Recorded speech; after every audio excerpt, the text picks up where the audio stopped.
अनन्या बेदी। बात करेंगे बजट को लेकर। बजट से आम लोगों को तमाम उम्मीदें हैं, लेकिन बजट से किसको फायदा होगा, किसको नुकसान होगा, किसके हाथ मायूसी लगेगी और किस वर्ग को खास तौर पर ये कह सकते हैं कि फायदा पहुंचाने की कोशिश होगी सरकार की तरफ से, इस पर सभी की नजर रहेगी। आम बजट पेश होने में 48 घंटे से भी कम वक्त बचा है। ये आम बजट मोदी सरकार के तीसरे कार्यकाल का पहला आम बजट होगा और इस बजट में भारत के हर वर्ग को बड़ी उम्मीदें हैं। सरकार भी इसी बजट से अपने 2047 के विकसित भारत विजन का खाका खींचने की कोशिश करेगी। भारत को तीसरे सबसे बड़ी अर्थव्यवस्था बनाने पर फोकस करेगी और 5 ट्रिलियन की इकोनॉमी बनने के विजन का ऐलान भी कर सकती है। इधर आम बजट से भारत के आम इंसान ने भी बेतहाशा उम्मीदें लगाई हुई हैं। नौकरी पेशा लोगों को उम्मीद है कि सरकार टैक्स में छूट देकर उन्हें बड़ा तोहफा देगी। किसानों को उम्मीद है कि सरकार किसान सम्मान निधि की राशि में बढ़ोतरी कर उन्हें राहत देगी। महिलाओं को स्पेशल टैक्स स्लैब की आस लगी हुई है और युवाओं को उम्मीद है कि सरकार का फोकस नौकरियां देने पर रहेगा। मिडिल क्लास को उम्मीद है कि सरकार सस्ते घरों का ऐलान कर उन्हें राहत देगी और घर खरीदने का सपना पूरा करेगी। वहीं बुजुर्गों को उम्मीद है कि आम बजट से बुजुर्गों के सस्ते इलाज का वादा किया जाएगा। हेल्थ और इंफ्रास्ट्रक्चर से जुड़े लोगों ने भी आम बजट से उम्मीदें लगाई हुई हैं और डिफेंस सेक्टर को भी उम्मीद है कि सरकारी बजट में बढ़ोतरी कर सेनाओं को आधुनिक बनाने पर फोकस करेगी। लेकिन इस बजट में इसकी कितनी उम्मीदें पूरी होने की संभावना है? क्या सभी की उम्मीदें पूरी होंगी या फिर क्या मिडिल क्लास एक बार फिर मायूस रह जाएगी? जानने के लिए देखिए ये रिपोर्ट।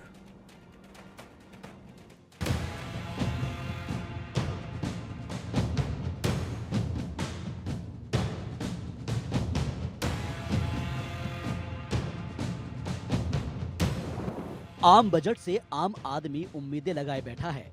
मोदी 3.0 के पहले बजट से उम्मीदें भी बेतहाशा लगी हुई है। हर वर्ग को उम्मीद है कि वित्त मंत्री निर्मला सीतारमण के बही खाते से उनके लिए योजनाओं का खजाना खुल जाएगा। किसानों को उम्मीद है कि कृषि क्षेत्र के लिए नई योजनाएं आएंगी। किसान सम्मान निधि 6,000 से बढ़ाकर 8,000 कर दी जाएगी। किसान क्रेडिट कार्ड की सीमा 3 लाख से बढ़कर 5 लाख हो जाएगी और मनरेगा में कृषि से जुड़े काम भी जोड़े जाएंगे। किसान बहुत सारी आशाएं लगा के बैठे हुए हैं। 10 साल का कार्यकाल मोदी जी का गुजर चुका है। किसानों को जो कुछ लाभ मिला उसके लिए किसानों ने उनका स्वागत भी किया। आज अगर वो तीसरी बार प्रधानमंत्री बन के आए हैं तो कहीं ना कहीं किसानों का बहुत बड़ा सहयोग उनके साथ रहा है। मगर जिस उम्मीद से किसान आशा लगाए बैठे हैं, मुझे लगता है कि मोदी जी को विशेष तौर पे किसानों पे ज़्यादा ध्यान देना चाहिए। जो मोदी जी का तीसरे कार्यकाल में पहला बजट आ रहा है, इससे काफ़ी खासी उम्मीदें हैं हम लोगों को। जैसे कि देखिए, जो खाद में रेट बढ़ा हुआ है और खाद कम 45 किलो का कट्टा आ रहा है। मैं इसमें मांग करूंगा आदरणीय मोदी जी से कि इसका रेट किलो 50 किलो पूरा किया जाए और इसका रेट कम किया जाए।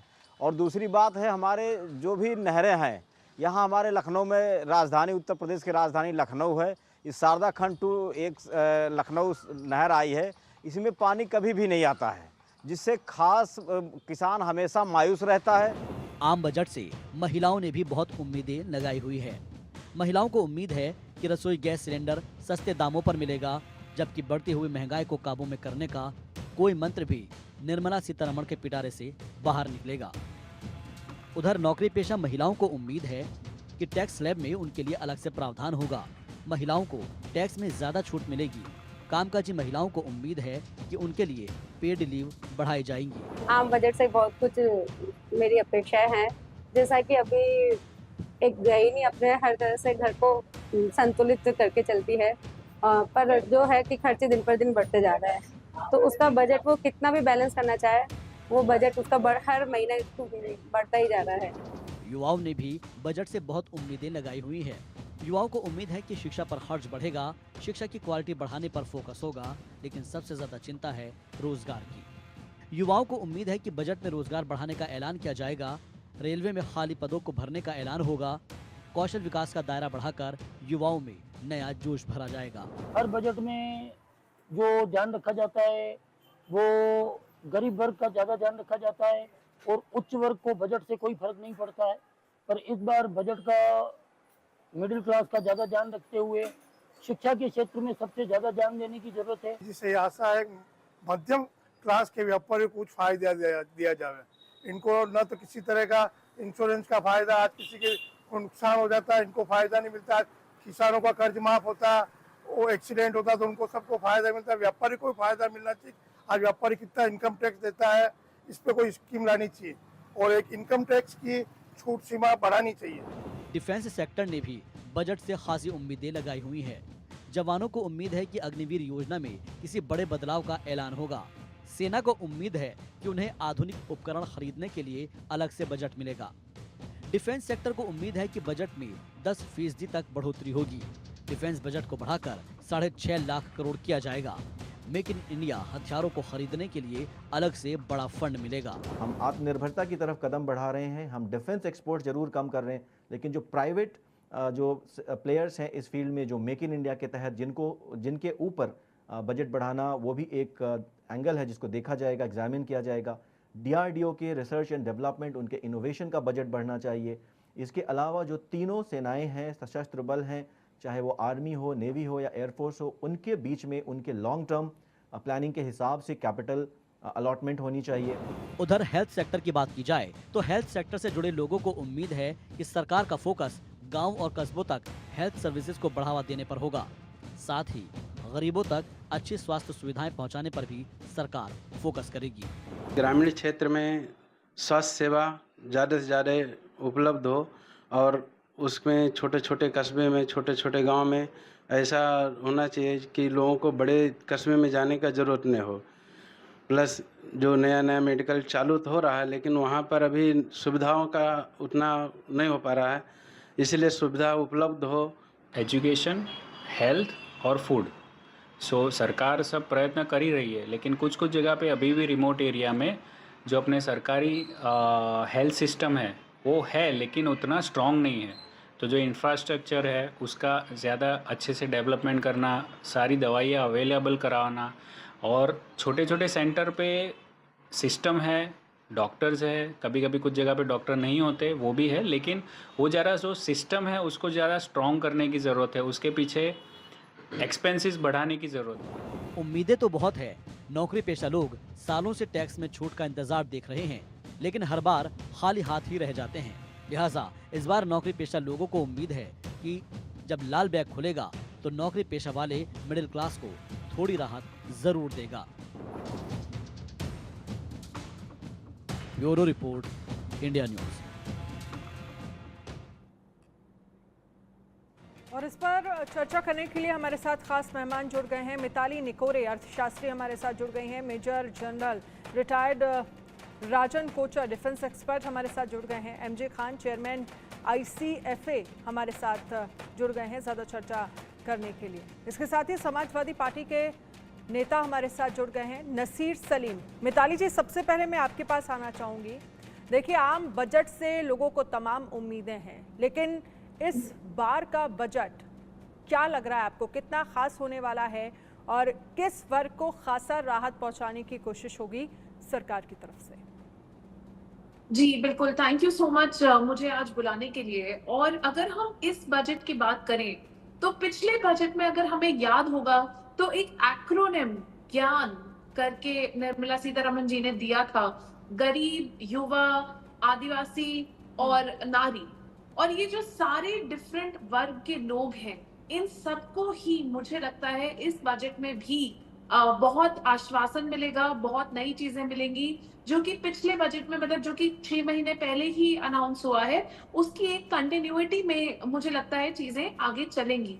मुझे ये भी लगता है कि इस बजट में मिडिल क्लास पे फोकस किया जाएगा, जो कि लास्ट बजट में उतनी तरह से नहीं हो पाया था, क्योंकि उस टाइम पे एक एक फोकस था गरीब पे, गरीब वर्ग पे। इस बार मिडिल क्लास पे भी फोकस किया जाएगा। और तीसरी चीज जो मैं एम्फसाइज करती हूँ, जो कि हर बजट में पिछले 10 सालों के अगर हम बजट्स को एनालाइज करें तो हर बजट में एक ही कैटेगरी है जिसमें एक्सपेंडिचर हर साल बढ़ा है, और वो कैटेगरी है इंफ्रास्ट्रक्चर और कैपिटल एक्सपेंडिचर। हर साल हम देख रहे हैं कि ये एक्सपेंडिचर बढ़ा है, और इनफैक्ट मार्च के बजट में इंफ्रास्ट्रक्चर का बजट 11% बढ़ा था। और 11 लाख करोड़ कैपिटल एक्सपेंडिचर पे स्पेंडिंग अनाउंस हुई थी। तो मुझे लगता है कि अब भी, क्योंकि आपने जो ये वीडियो भी अभी दिखाया, वो सारी जो समस्याएं आप दिखा रहे हैं वो इंफ्रास्ट्रक्चर इन्वेस्टमेंट से ही रिजॉल्व हो सकती हैं, चाहे वो हेल्थ सेक्टर की समस्याएं हो, चाहे वो लॉजिस्टिक्स की समस्याएं हो, चाहे वो रोड्स की हो, चाहे वो इलेक्ट्रिसिटी की हो, चाहे वो पानी की हो।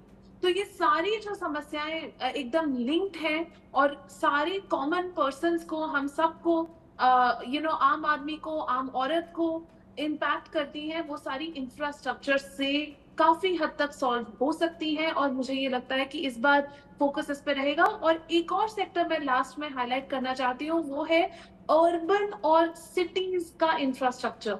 बहुत सालों से हमने ऑफकोर्स रूरल एरियाज पे एक फोकस देखा है और वो हमेशा कंटिन्यू भी करेगा, एग्रीकल्चर भी कंटिन्यू करेगा, लेकिन मुझे लगता है इस बजट में सिटीज और अर्बन डेवलपमेंट पर भी एक स्पेशल फोकस हम देख सकते हैं। ठीक है, आप कह रही हैं कि सिटीज़ और अर्बन डेवलपमेंट पर भी एक फोकस जो है वो किया जा सकता है, और कल्चर, क्योंकि किसान भी देख रहे हैं राह कि उनके लिए भी कुछ खासा ऐलान हो, चाहे किसान सम्मान निधि हो या फिर जो खेती से जुड़े सामान हैं उनमें कुछ फ़ायदा जो है वो उन्हें मिले।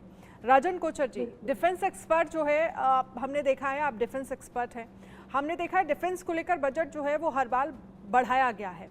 इस बार आपको क्या उम्मीदें लग रही हैं डिफेंस के क्षेत्र में, अगर हम बात करें, रक्षा के क्षेत्र में अगर हम बात करें?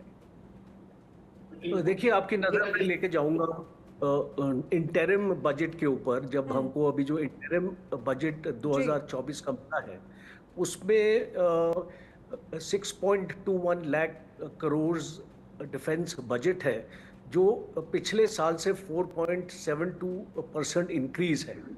बट प्रॉब्लम यहाँ पे ये है कि हमारे डिफेंस बजट का मेजॉरिटी जो हमारा जो हिस्सा है वो पेंशन्स में और सैलरीज में चला जाता है, और डिफेंस मॉडर्नाइजेशन के लिए आपको कैपिटल एक्सपेंडिचर का अलग से एक आपको फोकस रखना पड़ेगा। अब आप देखिए 6.21 लाख करोड़ में से 1.72 लाख करोड़ आपका कैपिटल इन्वेस्टमेंट के ऊपर या आपकी जो कैपिटल एक्विजिशंस के ऊपर रखा गया है।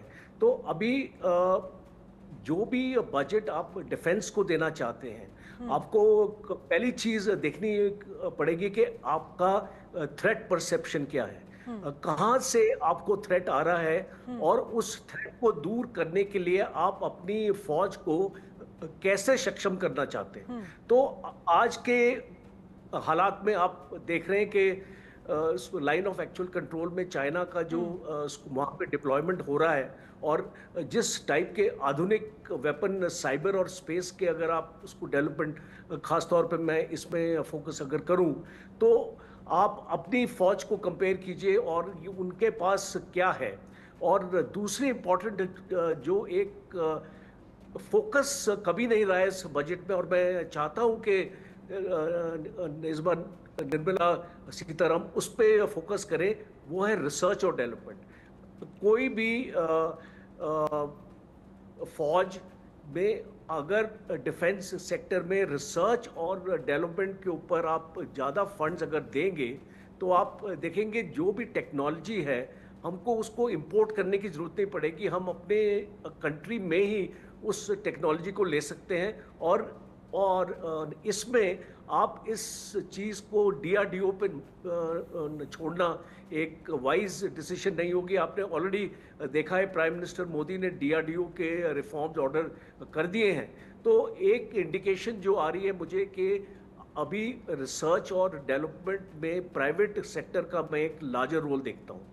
दूसरा जो एक डोमेस्टिक प्रोडक्शन, हमारा जो डिफेंस इकोसिस्टम है हमारे देश में, उसको इम्प्रूव करने की ज़रूरत है। आज जो हमारा मैन्युफैक्चरिंग सेक्टर है वो खाली GDP को 15% कंट्रीब्यूट करता है, और अगर हम चाइना से कंपेयर करें तो चाइना का ऑलमोस्ट 32%, और चाइना के जो गुड्स हैं आप जानते हैं 150 से ज़्यादा कंट्रीज इस्तेमाल करती हैं, और इसीलिए चाइना के पास ज़्यादा पैसा है अपने डिफेंस पे खर्च करने के लिए। तो हम अगर अपने डिफेंस को ज़्यादा पैसा देना चाहते हैं, आज हमारा जो डिफेंस का बजट है वो है 1.9% ऑफ द जीडीपी। अभी मैं चाहूंगा, मैं एक रिक्वेस्ट करूंगा आपके चैनल के थ्रू रक्षा मंत्री को कि आप और फाइनेंस मिनिस्टर को कि हमारा ये 1.9% से एटलीस्ट आप इसको 2.2% तक लेके जाइए और अगले 5 साल में इसको 2.5% तक लेके जाइए। और मैं क्यों बोल रहा हूँ ये, बिकॉज जिस टाइप का थ्रेट भारत आने वाले वक्त में देखेगा, हो सकता है कि आने वाले वक्त में कुछ सालों के अंदर ही एक लड़ाई, एक पॉसिबिलिटी नज़र आती है चाइना के साथ। तो अगर हम अपनी फौज को state of the art equipment देना चाहते हैं, आज आपको मैं कुछ आंकड़े आपके साथ मैं शेयर करूंगा। आज हमारी फौज के पास 64% विंटेज इक्विपमेंट है और 24% करंट इक्विपमेंट है, और जो स्टेट ऑफ आर्ट इक्विपमेंट है वो खाली हमारे पास 8 से 10% है। तो अगर हमने अपनी फौज को मजबूत करना है तो ये स्टेट ऑफ आर्ट इक्विपमेंट जो हमारी ये फौज में होना चाहिए। आज आप देख लीजिए कि जो भी मेजर वेपन प्लेटफॉर्म है इंडियन आर्मी में, इंडियन एयरफोर्स में, इंडियन नेवी में, वो ऑलरेडी 20 से 25 साल पुराने प्लेटफॉर्म्स को हम मेंटेन कर रहे हैं। आप T-70 टैंक्स ले लीजिए, T-90 देख लीजिए। सो मैं ये उम्मीद रखता हूँ गवर्नमेंट से कि मैंने ये मानता कि आप डिफेंस को टोटली आप उसको बढ़ा दे बजट, बिकॉज आपने बाकी भी क्षेत्र में भी आपको देना, इंफ्रास्ट्रक्चर हो गया, एग्रीकल्चर हो गया, जैसे आपने बताया, बट ये एक ग्रेजुअल। चलिए राजन कोचर जी, आप हमारे साथ रहिएगा, आगे भी हम आपसे इस पर जानकारी लेंगे, लेकिन इस बीच मिडिल क्लास की क्या उम्मीदें हैं इस साम बजट से? मिडिल क्लास का इस पर क्या कहना है, एक बार वो भी सुनिए। पहली बात तो बजट में ये है कि मतलब जैसे मान लो कभी पढ़ाई कर रहे, इतना साल पढ़ाई कर रहे, कुछ भी कर रहे, पहले तो पेपर ही लीक हो जाए तो आगे बढ़ने का कोई उम्मीद नहीं है। ऊपर से मान लो कहीं बढ़ भी गए, एग्जाम क्रैक भी कर लेते तो आगे इंटरव्यू देने में फिर वो लोग रहते कि भाई इतना बढ़ो तो आप इंटरव्यू में पास हो गए, इंटरव्यू पास करके भी नौकरी नहीं मिलती है, तो फिर पढ़ने का क्या अपना वो है। मध्यम वर्ग के लिए तो बहुत अपेक्षा है, क्योंकि सब बच्चे पढ़ाई करते हैं, एजुकेटेड लोग हैं, उसको नौकरी नहीं है। जो छोटी मोटी नौकरी करके घर चलाते हैं उसके हिसाब से घर चल नहीं पाता है। महंगाई, हर चीज़ में महंगाई है। जो कोई पढ़ने के लिए बाहर जाता है उनको के लिए कोई जॉब नहीं मिलता है तो वो लोग वापस आ जाते हैं। ये चाहती हूँ कि हमारे जो कॉलेज या स्कूल की फ़ीसें हैं बहुत ज़्यादा है, जो कि जो पुअर पीपल है, जो मतलब गरीब है, वो एफर्ट नहीं कर पा रहे हैं।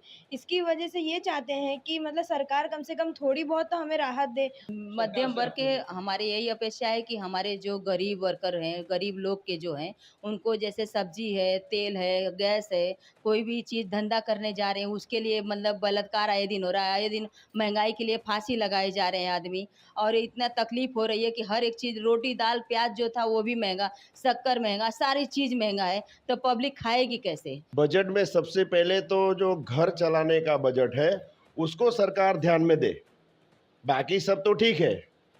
सबसे पहले जो घर को चलाने के लिए जो सामग्री चाहिए उसके पीछे पहले सरकार जो है ध्यान दे। तो मिडिल क्लास को आपने सुना, क्या कुछ उम्मीदें हैं मिडिल क्लास को? एमजे खान, चेयरमैन ICFA भी हमारे साथ जुड़ गए हैं।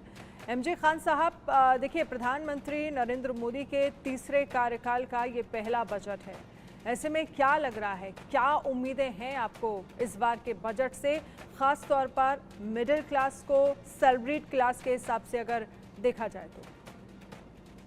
देखिए, मिडिल क्लास को सबसे ज़्यादा जो ज़रूरत है वो है सस्ते में अनाज एंड सब्जियां मिलें और दूध मिले, क्योंकि 46% जो टोटल एक्सपेंडिचर है हाउस होल्ड पे वो fruits and vegetables and grains पे है।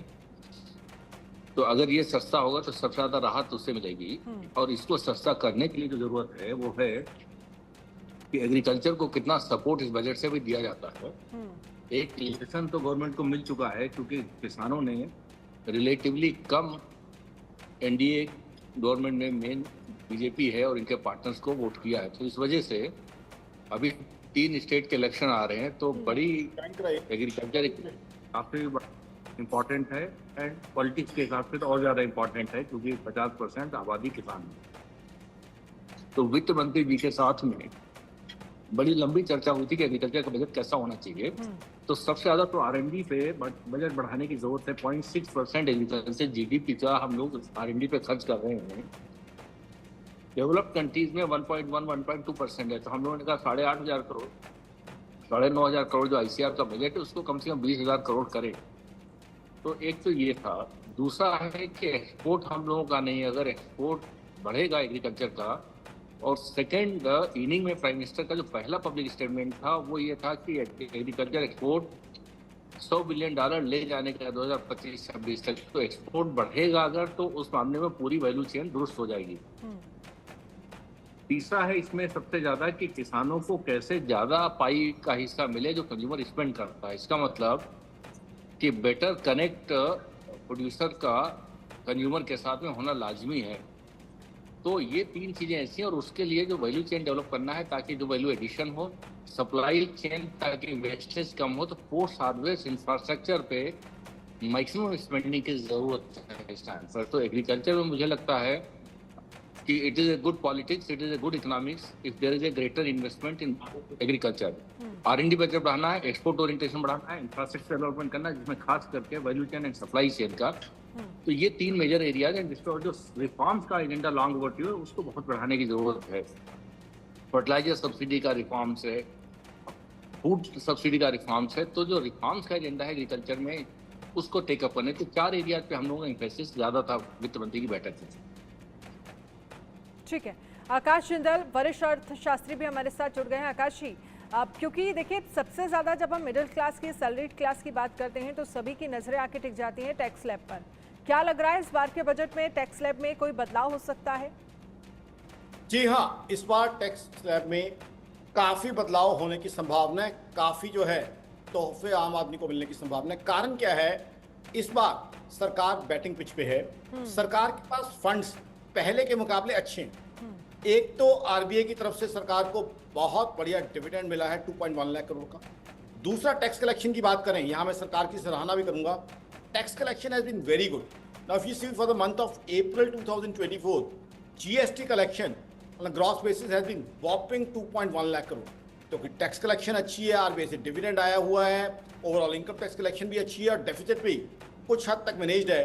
तो इस बार मेरी ऑर्गेनाइजेशन आकाशजिंदल.in का मानना है आम आदमी को काफी लड्डू पेड़े सौगात मिलने की संभावना है। अब जो मेरे कैलकुलेशन है, सबसे पहले तो इनकम टैक्स की बात करें तो एग्जेम्पशन लिमिट, जिसे आम भाषा में स्लैब कह दिया जाता है, हालांकि स्लैब सही शब्द नहीं है, एग्जेम्पशन लिमिट 1.5 लाख तक बढ़ने की संभावना है। स्टैंडर्ड डिडक्शन जो कि हर एम्प्लॉय को प्रिय होती है, और वहां संभावना है कि 30,000 का और कंसेशन मिले।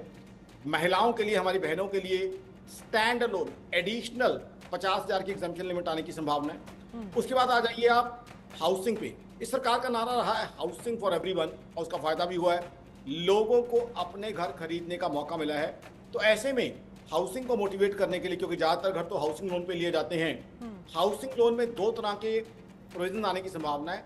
हाउसिंग लोन में पहला कंपोनेंट होता है प्रिंसिपल, 80 सेक्शन के अंडर आता है, तो वहाँ 50,000 की एडिशनल एग्जेम्पशन मिलने की संभावना है।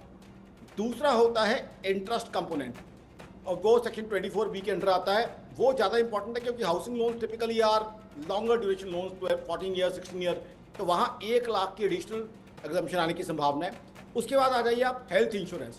हेल्थ इंश्योरेंस बहुत इंपॉर्टेंट है। कोरोना के टाइम सारा दिन ही मैं नेशनल चैनल्स पे रहता था, हम सब ने देखा है किस तरीके से इलाज, कई ऐसी बीमारियां जिनका इलाज 25 लाख 30 लाख 40 लाख तक होता है। तो ऐसे में हेल्थ इंश्योरेंस में भी प्रोविजन ज़्यादा होने चाहिए ताकि लोग ज़्यादा से ज़्यादा कवर खरीदें, ताकि दुर्भाग्यवश भगवान ना करे उनके परिवार में इस तरह की बीमारी आ जाए तो उसका इलाज करा सकें।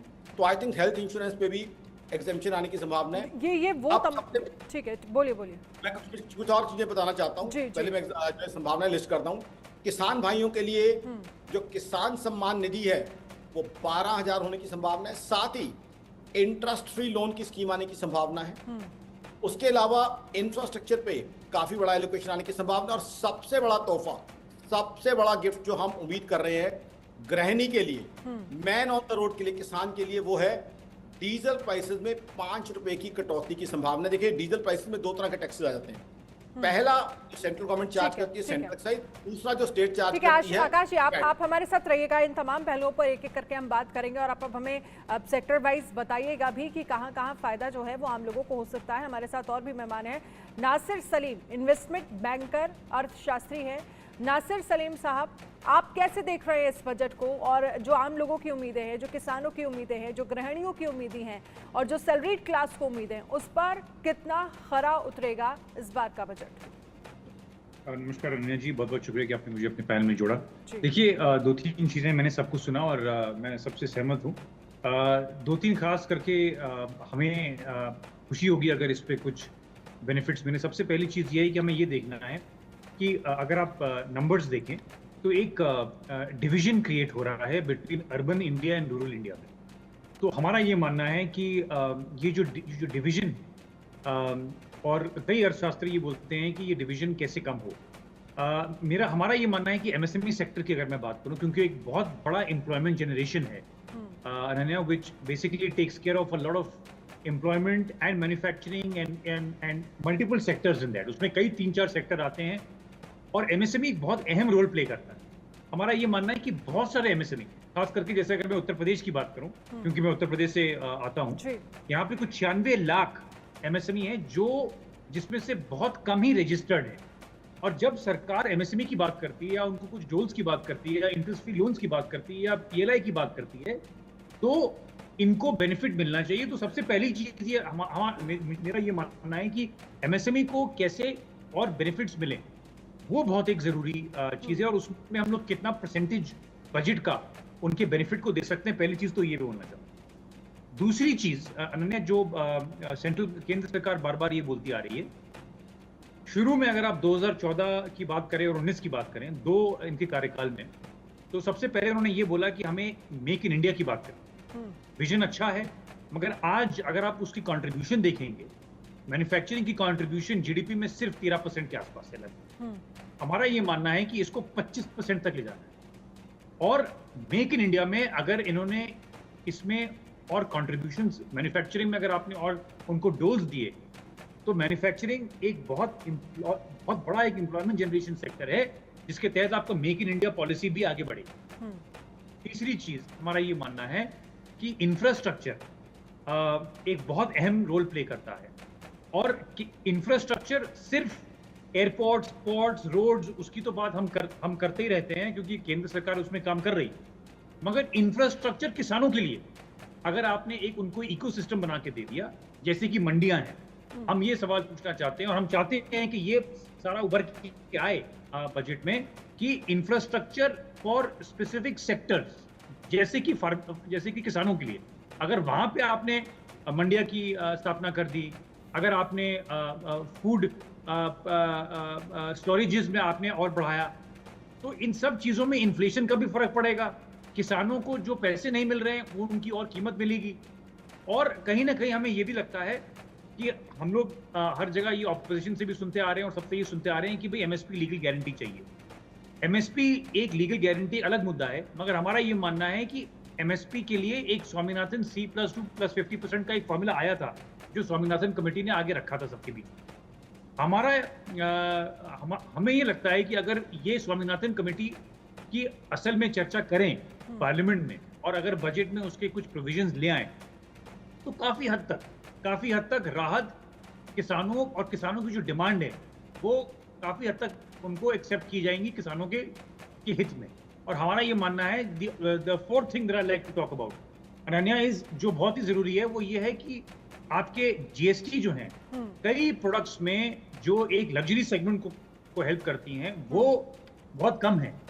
जैसे कि हेलीकॉप्टर या एयरप्लेन्स की बात करें फॉर शॉर्ट डिस्टेंसेस फ्लाइट्स, जो प्राइवेट चार्टर जिसे हम लोग कहते हैं, उनमें जीएसटी अगर आप प्लेन खरीदेंगे, एरोप्लेन खरीदेंगे, मैं बहुत बड़ी बात कह रहा हूं मगर एक साधारण तरीके से समझाना चाहूंगा, उस पर सिर्फ 5% की जीएसटी लगती है। ठीक है। मगर उसी दायरे में अगर आप देखेंगे ट्रैक्टर या जो किसानों की जो सामग्री है जो उनको इस्तेमाल होती है, उस पर जीएसटी हमारे हिसाब से कम करना चाहिए, क्योंकि अगर आप हेलीकॉप्टरों पे और फ्लाइट्स पे 5% का जीएसटी लगा रहे हैं एयरप्लेन खरीद, छोटे छोटे प्लेन्स में, तो यहाँ पे क्यों राहत मिले? तो ये कुछ चीजें हैं जिसपे हमें लगता है। और हाँ, एक और चीज, पीएम किसान की जो योजना है उसके तहत किसानों को सिर्फ 500 रुपए मिलते हैं महीने के। आज महंगाई इन्फ्लेशन इतना चरम पे है, हमें ये लगता है कि वो भी हमें बढ़ा देना चाहिए, 500 की जगह वो 1500 कर देना चाहिए, ताकि उसमें भी किसानों के लिए कुछ और राहत मिले। और एक और चीज मैं कहना चाहूंगा, एजुकेशन जो है, अगर आप देखेंगे बहुत बड़े बड़े स्टेट्स पे, चाहे वो उत्तर प्रदेश हो या वो एजुकेशन और हेल्थ सेक्टर को हम चर्चा कर रहे हैं, साथ ही महिलाओं को लेकर भी एक जो कि गृहिणी है, हमने देखा महंगाई किस हद तक 2014 से, और अगर अभी तक हम कंपेयर करेंगे पिछले 10 साल में महंगाई किस हद तक बढ़ी है, तो ऐसे में गृहिणियों की किचन को कैसे फायदा जो है वो पहुंचे, इसको लेकर भी हम लगातार चर्चा कर रहे हैं। लेकिन आकाश बोलना चाहता हूँ, जी बोलिए। अभी हमारे मित्र ने बात की जीएसटी की, तो पहले तो क्लैरिफाई कर दूं, जीएसटी को लेके जितने भी डिसीजंस हैं वो बजट का हिस्सा नहीं होते। उसके लिए आप जानते हैं कि जीएसटी काउंसिल्स की मीटिंग होती है, उसके अंदर होते हैं, तो इसलिए जीएसटी को लेके बजट के अंदर कोई फेरबदल होने की संभावना नहीं है किसी तरह की। अब यहाँ तक आ गई है महिलाओं के लिए, आपने जो बात कही है बहुत इंपॉर्टेंट बात है। महिलाओं को मोटिवेट करना बहुत बहुत ज़रूरी है, बहुत इंपॉर्टेंट है। बिकॉज आज भी हम देखते हैं, दिल्ली मुंबई की बात करें तो ठीक है, हम देखते हैं कि all the ladies they are working, you can meet ladies who are having packages for 50 lakh rupees, 80 lakh rupees. But अगर हम अपने इंटीरियर्स में जाते हैं, अभी भी हमारी जो बेटियां हैं उनको कई बार कहा जाता है कि 10वीं पास कर ली और घर का कामकाज सीखो, तुम्हें तो जो है 3 साल 4 साल बाद तुम्हारी शादी हो जानी है। रचना, आई वांट टू कम इन। तो वहाँ पे बड़ा इम्पोर्टेंट है कि उनको एजुकेशन के लिए हमें सेंट्रल गवर्नमेंट जहाँ जहाँ इनपुट कर सकती है, हालांकि एजुकेशन स्टेट का सब्जेक्ट होता है, बट सेंट्रल गवर्नमेंट की तरफ से जहाँ जहाँ कंट्रीब्यूशन हो सकती है वहाँ वहाँ कंट्रीब्यूट किया जाए। सेंट्रल गवर्नमेंट की एक स्कीम आनी चाहिए, खासकर हमारी बेटियों के लिए जो इंटीरियर्स में हैं, उनके लिए एम्प्लॉयमेंट एजुकेशन, एम्प्लॉयमेंट कनेक्टेड। चलिए आकाश जी आप हमारे साथ रहिएगा, मिताली जी आप भी हमारे साथ रहिए, सभी खास मेहमान रहिएगा, आगे हम इस पर चर्चा को आगे बढ़ाएंगे। लेकिन बजट 2024 से 25 में सभी सेक्टर्स और सेगमेंट्स को सब्सिडी, टैक्स राहत और दूसरी तरह की राहतों की उम्मीद है। कुछ ऐसी ही उम्मीद वित्त मंत्री निर्मला सीतारमण से देश की आधी आबादी को भी है। माना जा रहा है कि सरकार बजट में महिलाओं को सशक्त बनाने से जुड़े कुछ बड़े ऐलान कर सकती है। इसके साथ ही कुछ पॉलिसी को लेकर भी बदलाव किया जा सकता है। इसमें सब्सिडी में बढ़ोतरी और जरूरी सामान की लागत को कम करने पर फोकस किया जा सकता है। पूर्ण बजट 2024 में वित्त मंत्री महिलाओं को टैक्स में अतिरिक्त छूट का फायदा दे सकती हैं। रसोई गैस से लेकर स्वास्थ्य सेवाओं तक पर सब्सिडी देकर महिलाओं को फायदा दिया जा सकता है। इसके अलावा शादी, रोजगार और माता पिता की जिम्मेदारियों जैसी बातों को ध्यान में रखकर महिलाओं को अलग से टैक्स छूट दिया जा सकता है। देखिए मिताली हमारे साथ बनी हुई है। मिताली, जब बात महिलाओं की हो रही है, आधी आबादी को लेकर हो रही है, तो सरकार ने लगातार अपनी तमाम योजनाओं के जरिए, तमाम बजट के जरिए ये कह सकते हैं कि आधी आबादी पर फोकस किया है। लेकिन इस बार जब हम तीसरे कार्यकाल की बात करते हैं प्रधानमंत्री नरेंद्र मोदी की, और ये पहला बजट है, क्या लग रहा है आधी आबादी को किस तरह से फायदा पहुंचाने की कोशिश होगी? जी Ananya, sorry thank you so much, आप मुझे वापस लेकर आई। सबसे पहले तो मैं ये कहना चाहूंगी कि विकसित भारत का जब भी विजन प्राइम मिनिस्टर मोदी ने हमारे सामने विकसित किया है, मतलब जब भी उन्होंने उसके ऊपर बात करी है, तो नारी शक्ति और विमेन लेड डेवलपमेंट को उन्होंने उसी सेंटेंस में हमेशा बोला है, और नारी शक्ति को हमेशा नंबर 1 प्रायोरिटी पे रखा गया है पिछले 10 सालों से, और मुझे कोई डाउट नहीं है कि अगले 10 सालों तक भी नारी शक्ति नंबर 1 एजेंडा पे रहेगा। सबसे पहली बात ये। दूसरी बात, इस प्रायोरिटी का मतलब क्या है? इस प्रायोरिटी का मतलब ये है कि जब हम विमेन्स लेबर फोर्स पार्टिसिपेशन की बात करते हैं, तो सबसे पहले तो हमें इस पॉइंट को अपने माइंड से हटा देना है कि दिल्ली मुंबई की ये प्रॉब्लम नहीं है। ये दिल्ली मुंबई की उतनी ही प्रॉब्लम है जितनी रूरल एरियाज की प्रॉब्लम है, क्योंकि अगर हम आंकड़े देखें तो आज भी सिर्फ 37% महिलाएं लेबर फोर्स में है और 40% रूरल विमेन लेबर फोर्स में है, लेकिन सिर्फ 23% अर्बन विमेन लेबर फोर्स में है। तो ये बात तो सब लोगों को अपने माइंड से, मतलब मैं पिछले 5 सालों से 6 सालों से सिर्फ यही कह रही हूँ हर टेलीविजन शो पे कि ये सिर्फ एक रूरल एरिया की प्रॉब्लम नहीं है। इनफैक्ट रूरल एरिया में तो ज्यादा औरतें काम करती हैं, क्योंकि एग्रीकल्चर नंबर 1 एम्प्लॉयर है। औरतों का। सबसे बड़ी बात ये। दूसरी बात, अगर हम बजट की बात करें तो मुझे लगता है कि 3 एरियाज पे फोकस इस बार रहेगा औरतों के लिए। Number 1 is care economy. एक बहुत बड़ा रियलाइजेशन हो गया है कि औरतें जो है घर का काम, बड़े बूढ़ों का काम, चाइल्ड केयर, बच्चों का काम बहुत ज्यादा करती हैं कंपेयर टू मेन। आज औरतें 5.5 घंटे per day unpaid care work और डोमेस्टिक वर्क में बिताती हैं, जबकि मेन सिर्फ 30 मिनट घर पे वो काम कंट्रीब्यूट करते हैं on average, government of India के डेटा के हिसाब से। तो अब ये एक डायरेक्शन मुझे लगता है सामने आएगी, जहां child care centres, elderly care centres, और इंडिया की एल्डरली पॉपुलेशन भी बहुत बढ़ रही है। हम देखेंगे कि अगले 10 साल में ये डबल हो जाएगी, तो इसके ऊपर ध्यान देने की बहुत जरूरत है, और मुझे लगता है कि ये इस बजट में भी कुछ अनाउंसमेंट आने वाला है। दूसरा, विमेन सेफ्टी। हम अगर ये देखें तो अगर ऑफिस जाने की बात आए तो क्या है वो नंबर 1 एरिया जिसकी वजह से हम नहीं जा पाते हैं, रात के टाइम पे भी स्पेशली क्यों नहीं जा पाते हैं, क्योंकि सेफ्टी का एक इशू आ जाता है। और ये हमारे सिटीज और अर्बन एजेंडा से काफी लिंक्ड है, क्योंकि जैसे जैसे हमारी सिटीज में इन्वेस्टमेंट होगा, उसी पे अगर एक जेंडर लेंस लगाया जाए कि हाँ, एक सिटी ऐसे प्लान करी जाए जो औरतों के लिए सेफ है, तो ये मुझे लगता है बहुत बड़ा एजेंडा बनने वाला है। और नंबर 3 है जॉब्स और एंटरप्रेन्योरशिप। हमारे कंट्री में बहुत सालों से सेल्फ हेल्प ग्रुप्स को सपोर्ट किया जा रहा है। National rural livelihood mission, national urban livelihood mission, दोनों बहुत बड़ी ग्लोबल स्तर पे सक्सेस स्टोरीज, और इंडिया को बहुत सराहा जाता है, चाहे वो वर्ल्ड बैंक हो या कोई भी इंटरनेशनल संस्था हो, वो हमेशा यही कहते हैं कि ये बहुत बड़ी बड़ी स्कीम्स इंडिया ने इम्प्लीमेंट करी है, और लाखों महिलाएं आज ड्रोन दीदीज और लखपति दीदीज के स्कीम में बेनिफिट ले रही हैं। तो मुझे लगता है इन स्कीम्स को और बढ़ाया जाएगा, और इसके लिए इसी के साथ साथ इसको एक्सपैंड किया जाएगा। ठीक है। अब देखिए मिताली जी, आपके पास तो मैं आऊंगी, लेकिन एक एक अनन्या जी, मैं एक पॉइंट ऐड करना चाहूंगा इसी में, बोलिए। नारी शक्ति की बात। अनन्या जी, बड़ी इंटरेस्टिंग बात इन्होंने बोली और मैं इनसे बिल्कुल सहमत हूँ।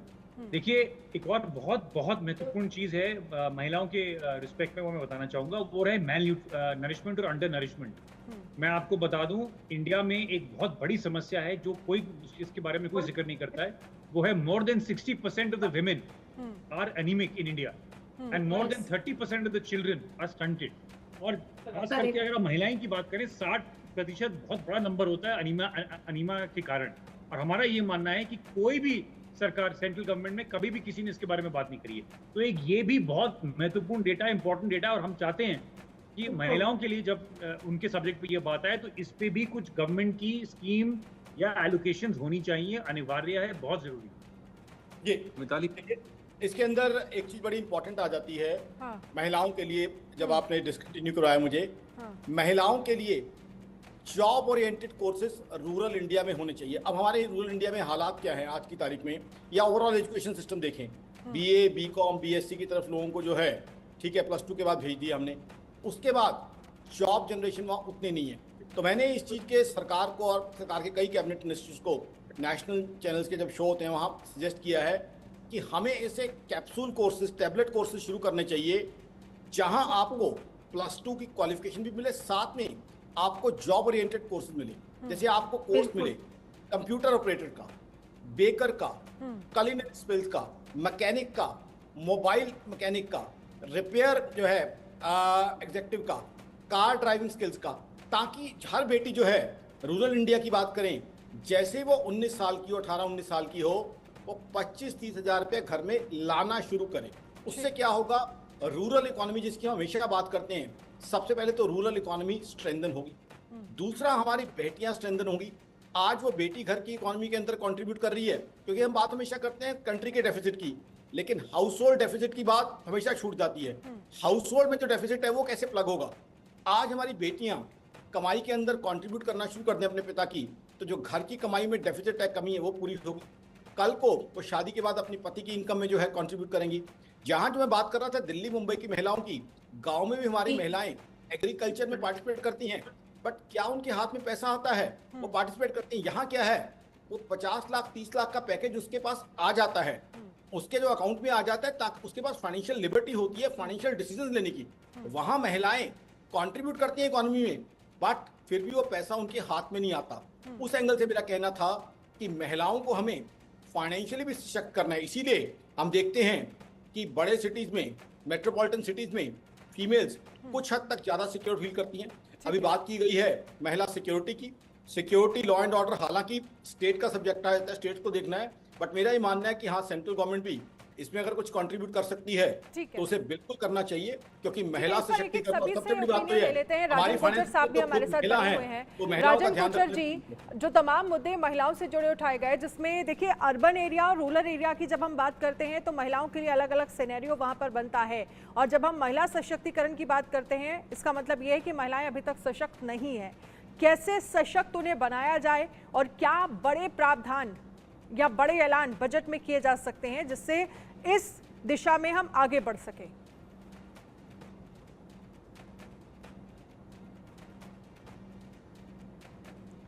राजन कोचर जी, आप मुझे सुन पा रहे हैं? अच्छा, ओके, हाँ मैं सुन पा रहा हूँ। जी, आपसे ओके, सबसे इम्पोर्टेंट है एक्चुअली, बहुत अच्छे पॉइंट्स रेज हुए हैं और मिताली जी ने भी बड़े अच्छे पॉइंट्स दिए हैं विमेन एम्पावरमेंट के लिए। अभी इस विमेन एम्पावरमेंट की मैं अगर एक फौजी की तरह बात करूं तो फौज में आप जानते हैं कि हमने इस महिलाओं को अभी एंट्री उनकी हो चुकी है, बट जिस परसेंटेज में और जिस मात्रा में वो एंट्री है, हम चाहेंगे ये और बढ़ाई जाए। बिकॉज इससे क्या होगा कि आप एक तो एम्प्लॉयमेंट जनरेशन देते हैं महिलाओं को, और दूसरा आप उनका एक सेल्फ कॉन्फिडेंस और उनको एक तरीका देते हैं कि वो एक देश के लिए भी सेवा करें और साथ साथ उनका जो कॉन्फिडेंस है और जो क्षमता वो रखती हैं। आपको मैं एग्जांपल दूंगा, मैं 3 यूनिट मैंने इंडियन आर्मी में कमांड करी हैं, जिसमें मेरी ये यूनिट में लेडी ऑफिसर्स भी थी। तो लेडी ऑफिसर्स को हमने जो भी टास्किंग मैंने उनको करी थी, मुझे गर्व है बताने के लिए कि जिस तरीके का जो काम और जिस तरीके का रिजल्ट एक लेडी ऑफिसर ने दिया, वो एक मेल ऑफिसर से बेहतर था। तो अभी टाइम आ गया है कि ये सोच को बदलने का, सबसे इम्पोर्टेंट है कि सोच बदल रही है। ये हम एक चीज़ देख रहे हैं, एक आशा की किरण आ रही है सामने, बट इसको और बढ़ावा देने की ज़रूरत है। और कई ऐसे भी क्षेत्र हैं आज डिफेंस में जहाँ पे महिलाओं की एंट्री नहीं हुई है। तो हम ये चाहेंगे कि कॉम्प्रिहेंसिव रिव्यू एक होना चाहिए इसके ऊपर भी, और लार्जर रिप्रेजेंटेशन महिलाओं की फौज में। आप अगर बाकी आर्मीज को भी कंपेयर करें, आपको मैं इजराइल आर्मी का एग्जांपल देता हूँ। इजराइल आर्मी में जो परसेंटेज है वुमेन की, जो उनकी जवानों की रैंक से लेके ऑफिसर्स की रैंक तक, वो एक आपके लिए उदाहरण हो सकता है। और जिस तरीके से उनमें जज्बा है, आज हमने देखा कि इसको गजा की लड़ाई में भी इजराइल डिफेंस फोर्सेस में काफ़ी महिलाएं हैं वहाँ पे बैटल फ्रंट पर। तो अब टाइम आ गया है हमको कुछ अपनी सोच बदलने का। और दूसरा एक लास्ट पॉइंट मैं देना चाहता हूँ कि if you educate a mother, you educate a generation. ये एक कहावत है, अगर हम अपनी माओं को एजुकेट करेंगे, अगर उनको एक अच्छा उनको एजुकेशन में हम उनके लिए प्रावधान लेके आएंगे, उनको हम घर पे नहीं बिठा के रखेंगे। कई ऐसी पैट्रियार्कल सोसाइटीज़ हैं जो अपनी बेटियों को बाहर नहीं जाने देते घर से। वो बोलती है कि उसका काम है किचन में चूल्हा और ये सब करना। तो अभी ये सोच बदलने का टाइम है, स्पेशली रूरल एरियाज में। मैं ये देख रहा हूँ कि ये सोच अभी तक बदली नहीं है। और अगर ये महिलाएं, अगर हम इनको पढ़ाएंगे, इनको अगर एजुकेशन देंगे, तो ये अपनी बच्चों को भी और अपनी बेटियों को भी एजुकेशन देंगी। और उससे पॉइंट उठा रहे हैं। एमजे अकबर साहब हैं हमारे साथ।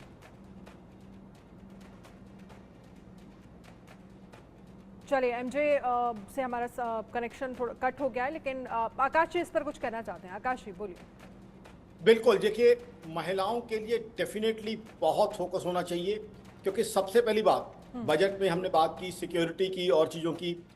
बजट बेसिकली फाइनेंस, पैसे का बात करता है, तो फाइनेंशियल एंगल से मैं तो कहूँगा महिलाओं को फाइनेंशियली हम एम्पावर करें।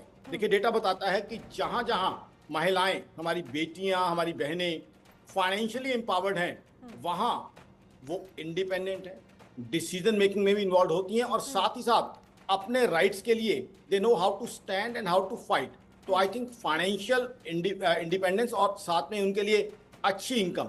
आज अगर हम महिलाओं के लिए एडिशनल इनकम टैक्स एग्जम्पशन रख देते हैं तो जाहिर सी बात है बहुत सी बेटियां, बहुत सी बहनें मोटिवेट होंगे एंटरप्रेन्योर बनने के लिए, एंटरप्रेन्योर बनने के लिए, कामकाज शुरू करने के लिए। और मैं बता दूं पिछले 5 साल से, क्योंकि मेरा बहुत एंटरप्रेन्योर से मिलना जुलना है, बहुत सी फीमेल्स एंटरप्रेन्योर बनी है और उन्होंने they have done a very good, they have done it in a very nice manner. तो इसलिए हम बात करते हैं हमेशा कि वो एम्प्लॉयज़ बने, सैलरी क्लास में आए, बट एज एंटरप्रेन्योर्स भी उनको मोटिवेट करेंगे तो काफ़ी अच्छी जो है उनसे हमें ग्रोथ की उम्मीद है। क्योंकि कई सेक्टर्स ऐसे हैं जहां महिलाओं के पास बेसिक स्किल्स होती हैं, जैसे डिज़ाइनर का सेक्टर हो गया, कई हो गए, ऐसे सेक्टर्स हो गए, तो वहाँ उनकी स्किल्स बहुत अच्छी होती हैं और वहाँ पे उन्होंने उस स्किल्स को बहुत अच्छे से एग्जिबिट किया है।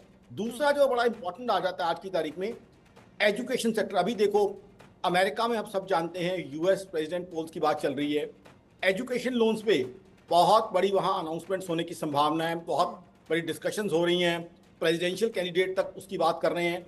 तो मेरे हिसाब से अब एजुकेशन लोन पे भी इंडिया में कंसेशन आने की संभावना है, क्योंकि बहुत सी डिग्रीज ऐसी हैं यहाँ पे जो 25 लाख, 30 लाख, 35 लाख तक खर्चा होता है। और जिस तरह के आज खर्चे हैं, हाई इन्फ्लेशन, CPI डेटा 5.08% है, WPI 3.36% है, ऐसे में परिवारों के पास मिडिल क्लास पर इतना पैसा नहीं होता कि बच्चों को हायर एजुकेशन के लिए दे सकें।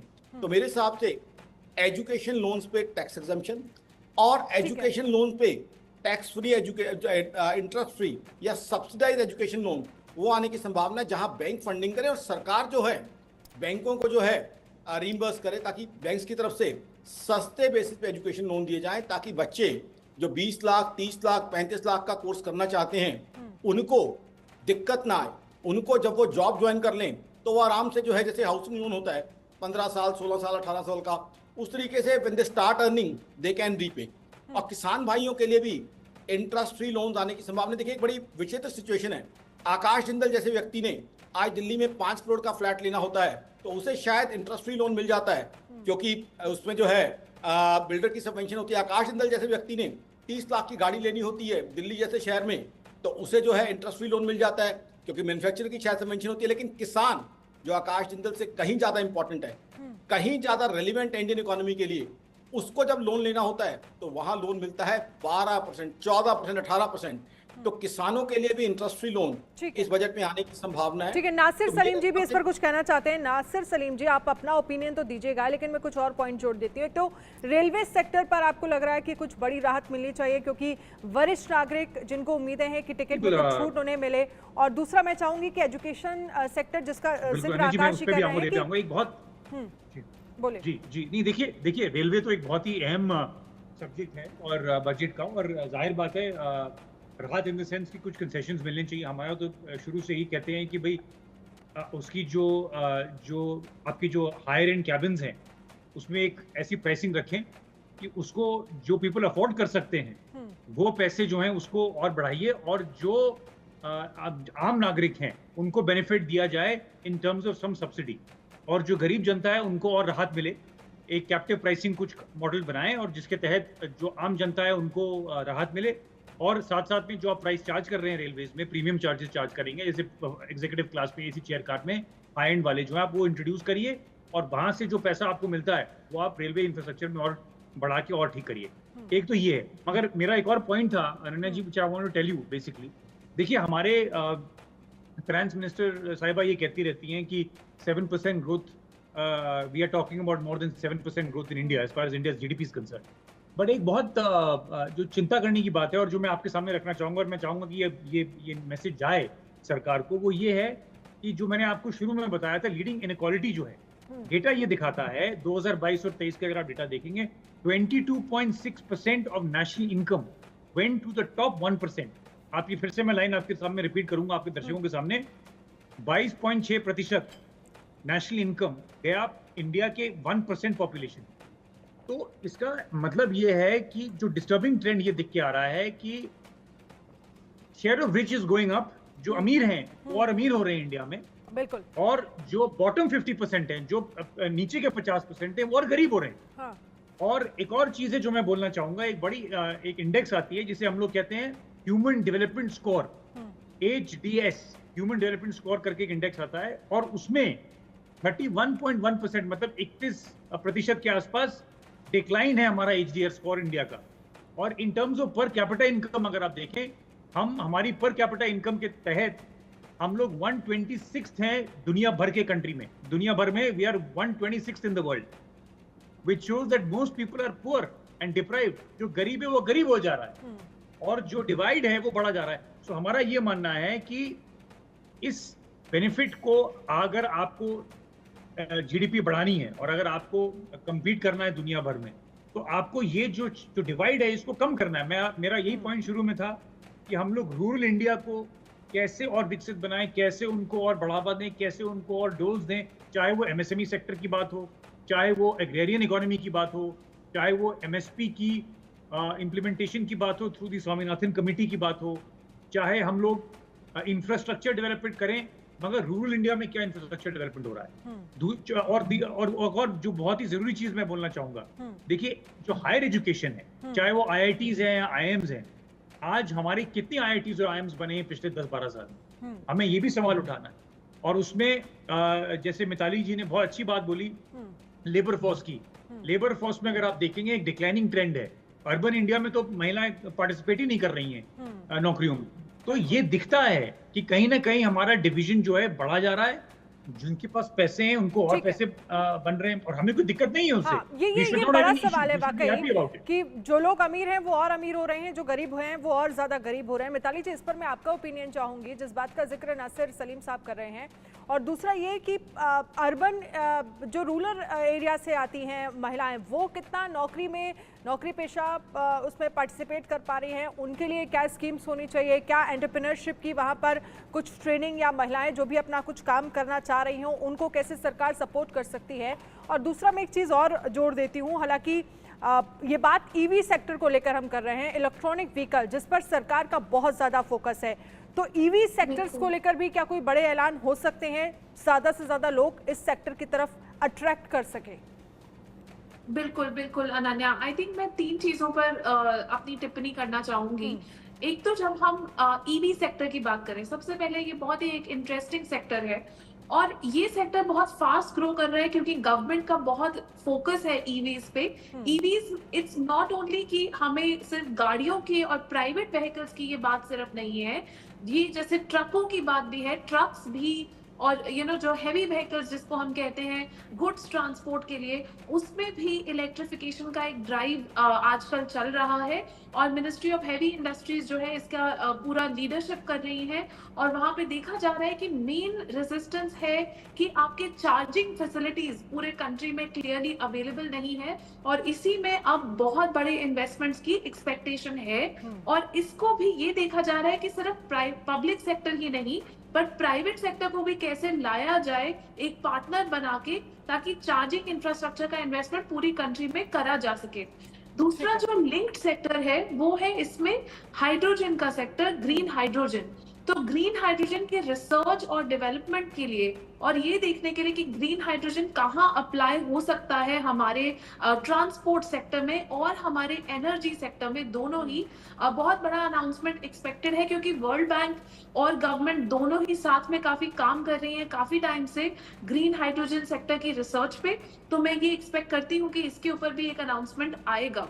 और तीसरी एरिया जो मैं इसमें ये कहना चाहती हूँ, इलेक्ट्रिक व्हीकल्स में बहुत बड़ा एरिया जो विमेन के लिए बहुत इंपॉर्टेंट है वो है ई-रिक्शाज, क्योंकि ई-रिक्शा ड्राइवर बनने में बहुत सारी नई जॉब्स क्रिएट होंगी और ये थर्ड मतलब लास्ट माइल कनेक्टिविटी के लिए नई नई सिटीज में ई-रिक्शाज लॉन्च हो रही है। मिताली जी, आप समय की कमी है हमारे पास, बहुत बहुत शुक्रिया हमारे साथ जुड़ने के लिए। आकाश जी, आपका भी बहुत बहुत शुक्रिया।